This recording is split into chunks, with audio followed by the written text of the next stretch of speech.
আসসালামু আলাইকুম, সবাই কেমন আছেন? আশা করি ভালো আছেন। নতুন একটা রেসিপি নিয়ে আপনাদের মাঝে এসেছি।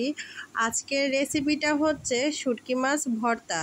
চিংড়ি শুটকিটাকে আমি গরম পানি করে ভালোভাবে ধুয়ে, নর্মাল পানি দিয়ে ভালোভাবে ধুয়েছি। ধুয়ে আমি ওইটাকে পানি ঝরিয়ে এখন আমি হালকা সয়াবিন তেলে লাল লাল করে ভেজে নেব। পানিটা একদম শুকনো শুকনো করে ভাজবো, যাতে হচ্ছে মাছটা একদম মচমচে হয়ে যায়, ব্লেন্ড করতে যাতে কোনো অসুবিধা না হয়। এই যে দেখুন, চেপে চেপে আমি হচ্ছে মাছটাকে ভেজে নিব। তা মাছটা ভেজে নেওয়া হয়ে গেলে একটা সাইডে উঠিয়ে রাখবো। তারপর হচ্ছে আমি এখানে পেঁয়াজ, কাঁচামরিচ আর হচ্ছে রসুনটাকে সরিষার তেলে লাল লাল করে ভেজে নিব। ভাজা হয়ে গেলে ঠান্ডা করার জন্য একটা প্লেটে রেখে দিব। তারপর হচ্ছে আগে থেকে ভেজে নেওয়া চিংড়ি শুটকিটাকে আমি ব্লেন্ড করে নিব। ব্লেন্ড করা হয়ে গেলে আমি হচ্ছে ভর্তাটা রেডি করে নিব।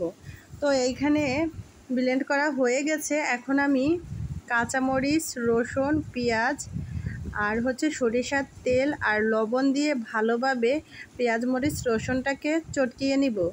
নেওয়ার পরে শুটকি মাছটা দিয়ে ভালোভাবে মিশিয়ে ভর্তাটা রেডি করে নিলাম।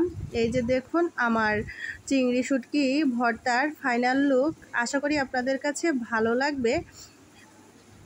ভালো লাগলে লাইক, কমেন্ট, শেয়ার করে পাশে থাকবেন। এমন ভর্তা যদি দুপুরের খাবারের সাথে হয় তাহলে তো আর কিছুই লাগেই না। তা আশা করি আপনাদের সবার কাছে আমার এই ভর্তার রেসিপিটা ভালো লাগবে। ভালো লাগলে লাইক, কমেন্ট, শেয়ার করে পাশে থাকবেন। ধন্যবাদ সবাইকে। আসসালামু আলাইকুম।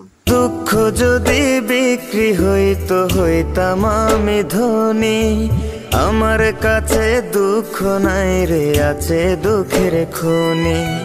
লোকের চোখে